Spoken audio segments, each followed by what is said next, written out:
Hello everybody, welcome back to PadFootTD Games. My name is Zach, I'm the voice behind the icon, and we're doing something a little bit different here in Planet Coaster today with Riverside. You can see that we are in a time-lapse form. Now why is that? Why are we doing time-lapses now? Well, the reason is specifically just for this video, and I think the one to follow. The reason that I'm doing it is because we had a lot of work that we wanted to accomplish here on the gondola ride. As you can see, we're putting in floor now. Sorry for the speed. I know it's a little quick, so it's probably a little nauseating, but there's a lot of work that we wanted to do on both of these stations, which you'll see in the next one, of course. And we had very little time to be able to do it. So I'm sorry for the camera movement, still new to the time-lapse kind of world, so I do apologize for that. I know this is pretty jarring for the most part, and probably could have slowed it down a little bit. But you can see right now we are putting in planked floor for the ride itself. Just wanting to decorate this one as much as possible to keep that idea alive that we've had since the beginning, that we wanted a highly detailed, realistic park. Now, in doing that, we've obviously got our station here. Here I am taking a moment just to kind of think, okay, what's next? What do we want to go through next? Couple hours worth of footage to be able to just get to this point, but we go from the barn to the station back and forth and really start decorating and making it perfect. You'll notice that on that side there has to be a drop down just for it to interact with the outside a little bit better, so ignore that for now. And of course, I'm such a pesky person for details. Since we are adjusting our building, gotta adjust the work fence. Right now I'm looking at what's going to look best for the posts here. We can't just have free floating walls, and I'm going through. It took me a little while to actually find all the pieces that I was hoping for, and of course I think I ended up putting them in, and then I ended up actually getting rid of them altogether, or at least the posts themselves. It's interesting on the concept of yeah, I just cover up the original post. The concept of what are we going to do? What do we want it to actually look like? But also being able to use what is still in place for all of the material that's here in Planet Coaster. We're coming through and doing the roof now, literally using the roof that we already had below, but a drop ceiling saves us a lot of space and makes it feel a little bit more homey. Ignore me trying to get into some of these crazy little areas. It does take a little bit of practice to be able to get there. I'm checking to make sure those pieces, the walls that I just took out, didn't do an incredible amount of damage on the outside. Finishing in the gap, walking through the line, still making sure that it makes sense, and adding an archway to the outside. We ended up decorating it and putting posts up as well as we went through. I'm looking for a good fence. So the main theme that we're obviously going through here is we wanted it to fit into the Western world, but we also really wanted to make sure that it was going to fit with the pirate land that we're going to end up putting in a little bit later, the harbor.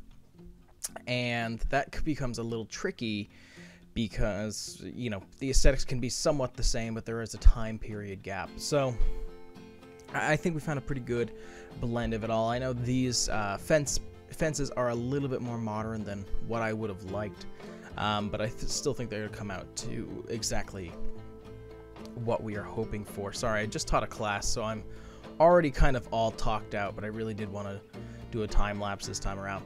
So we're making sure that there's enough room for workers to be able to get around to the actual control systems and any emergency services that might be needed throughout, but also trying to make sure guests don't try going the wrong way. You can have as many signs as you possibly want, and I've seen so many people at Disney end up just going completely either the wrong way, not paying attention. So to make it the easiest way possible, block off all the areas you don't want people to go. So that was the concept that we were going through here.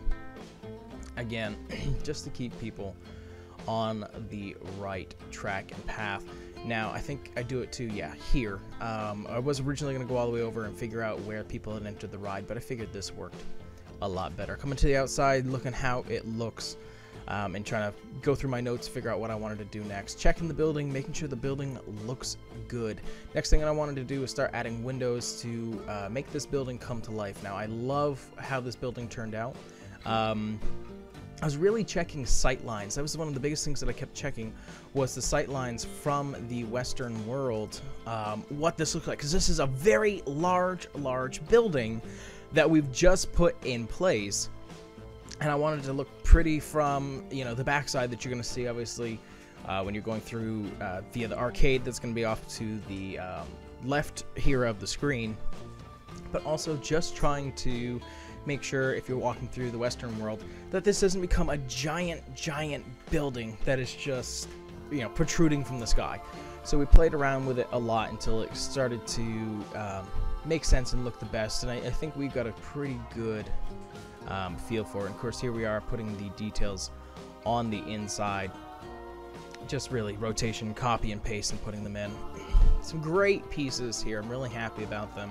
I'm really happy on how this kind of came out. It gave it some theming, some really heavy theming at least, but also filled the area. You know, this is one of the ones that I definitely wanted inside the building. I wanted it inside building, and it came down to this is how some people might be entering the park. Don't forget, in case you don't know, this the monorail, this gondola system is actually going to our main parking lot.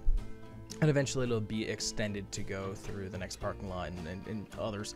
And something that we might be planning for the spring just for fun. Here I am trying to figure out, okay, what else kind of goes with us that isn't completely overbearing? Alright, that works. Of course, have we put the top on yet? Yeah, we've put the top on.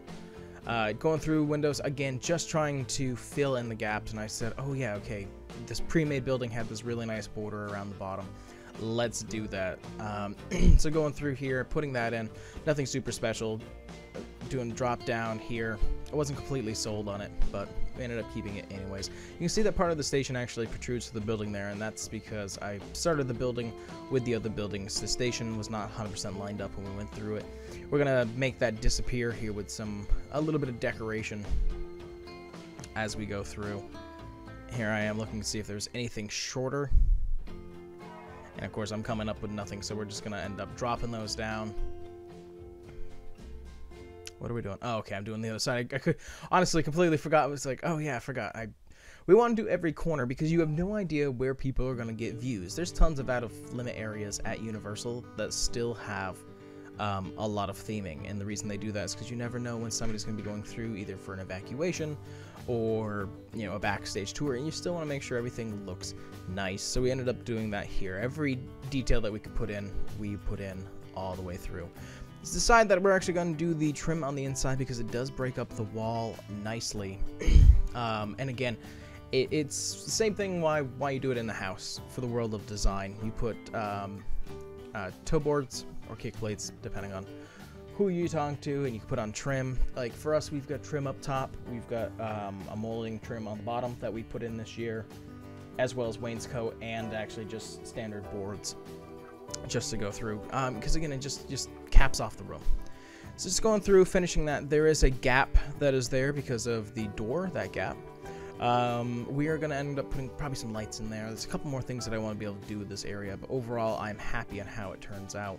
Now I'm looking at a lot of the design of this area because it's technically essentially two buildings. We're going through the barn first, and then we're going through the stone church. So it's us trying to figure out exactly what we want where. Of course, there's another gap there that we'll get rid of as well. But again, just trying to get that feeling all around. Plus, in theme parks, if you do have this kind of board, it's less apt that people are going to graffiti or put gum on the walls. It's weird. It's weird how that one kind of works. Definitely talking out my ass, but just from my own experience. Not that I'm putting gum anywhere. Putting up more of these corner posts. They worked out really well. I'm really happy with them because again, it caps it for me. Come through, just kind of observing, okay, what is next on our list? Really excited where the park is going. Something that I'm really excited about here in the future is all the expansions that we're going to be doing. But I am excited if everything goes normal. That's a big thing, by the way. If everything, quote-unquote, goes normally. Oh, I'm going in to save. Always remember to save. You'll see that I always save twice. And you see that I'm going to back out and load back in. See how it kind of all looks. But I'm hoping that the 2021 season we're actually going to be able to open. We are going to open for that one holiday. We are going to open for Christmas. We are going to do a decoration episode and open up to a select amount of guests just because I want to be able to open up something that we've been busting our butt on, because we have been putting a lot of time and effort into this. So I want people to be able to enjoy it. I want us to be able to enjoy all the work that we put in, and you know, actually be able to put in, open up all the things that we built. The Gondola System, Copperhead Strike is finally open. Really enjoying to enjoy the retheme of Blue Eagle and USA World. As you can see, we're going into more fine decorations now. We started putting in a handful of lighting, but I'm trying to figure out what really feels like it's going to go for the space. And lighting options, there's a lot, but there's also a little at the same time. And what I mean by that is the options seem to get repetitive pretty quickly, and I'd love to see more theme, you know, toolkits that will add a little bit more excitement, I guess is the word I'm looking for, to the world. And I always want more options. There's tons and tons, don't get me wrong, but I always want more. As you can see, we're putting in lighting yet again, doing a lot on the railings, a lot on the wall. We've got these two green lights. We're going to turn one red, so it's kind of like nautical lighting for port and starboard. Just felt right.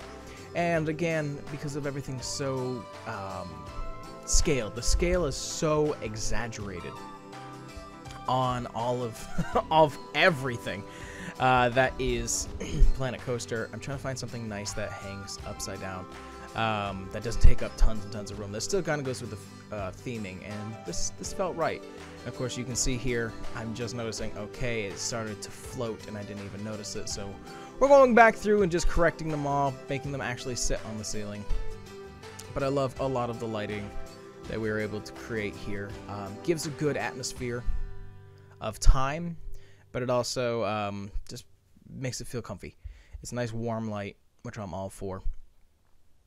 And that's something that I'm, you know, even with all of our lighting and our coloring that's around the park, we probably won't see a lot of nighttime here in Planet Coaster when we're playing, just because it does come down to best time to play is during the day. But I like to have it there because, again, we are trying to get a little bit more into the world of realism, to even the point of, okay, does everybody have fire extinguisher, AED, fire alarm, everything like that. You'll see us putting in those details a little bit later. Beautiful station, beautiful glow for people getting on and off. Still just enough to look good as we're going through, seeing what it looks like as we go in. I always like a picturesque how it looks from the outside, because don't forget, we always have to keep in mind how does it all look. So we're going in here trying to find all kinds of pieces to be able to kind of work on this hayloft idea that I had, which took a couple iterations because, again, this decking here is so thick, and then the straw that they have is way oversized. So I'm like, okay, I just want a double loft just to fill in the space. This was an empty, like a studio building, like a stage building. So I said, okay, if we're gonna do this, we need to make sure that it fills the space. So what we did was took this hollow shell, and we were going to put in a couple pulleys, a couple braces, just to make it look like, you know, there's lofts of tools here and there throughout this space. But it also is nice, it gives us storage if we eventually want to put in some sort of Easter egg. If we take down a ride or something, we'll put it up in this secondary loft. But it just fills in the space and nicely empty space. You don't want vast, giant, empty rooms. If you're going to do something like this, make sure that your guests have something to look at. Because if you're looking up at a giant, empty frame, you got to have theming. And that's something that we're really trying to tackle, is making sure everything's themed. Everything's got some sort of theme to it. Here I am putting in a railing, because, again, just trying to keep with that little bit of realism that's there. There you go. But without going super crazy, because nobody's ever actually going to be up here, you know, intentionally. You know, you might go up there for storage. You just look, the hay bale, the giant hay pile that was there, so ridiculously huge. We put the big one up there, and I'm still not sold on it. Taking those ones out of the wall. Again, I think it's a great beginning. Alright, we're going to start wrapping up on this first time-lapse video. I know, again, I'm moving around so much. I'm going to change the speed for the next one. So I do apologize for that, but I'm just trying to make sure you get to see some of the content before we call it done and we jump into Christmas, because there's a couple things that I wanted to finish before we got into there. So here we are looking at a handful of wall decorations, even just hooks or something to put on, a couple practical lighting, a couple signage, just something to fill in this room. There's a lot of Western stuff, but again, it's all oversized, or it's meant for exterior on building. So I got a handful of different wooden posters and a handful of things from the toolkit that we'll be looking at a little bit later. So at least they will be that. And here I'm just going through like step by step. Okay, what do we have? What do we have at our, ability? And since we do have so many themed areas, the only thing that kind of comes down again to fill in the room is luggage, which I kind of hate because it gets boring eventually. We've got it everywhere in all of our themed areas, but that's of course having limitations. But yeah, there we go. There's the theming of the actual inside of the station. I'm pretty sure this was done at this point for the Western Station. We do need a couple things here on this wall because it is a big open empty wall, but it's definitely something that we'll look at into the future. So as we're rounding up here, we'll do a couple cinematic shots of the station as we finish out here on the outside, and we'll call it an episode. Thank you guys, and we'll see you on the other side. Alright, there you have it. There's the exterior of our building as we kind of slide on through here and slide in. I'm really happy with how this is turning out. I've got to get a way to capture these little movie moments a little bit better, so I'll work on that. So I do apologize for the jitteriness of all of this. First time trying to do a time-lapse here with Planet Coaster. But that's going to do it for this one, guys. If you enjoy what you saw, we do try to put a video out here every day. And if you want to follow us around, we're on Instagram. Those links are down there in the description below. But with that, I thank you guys so much for coming out to this one, and we'll see you in the next one. Bye-bye!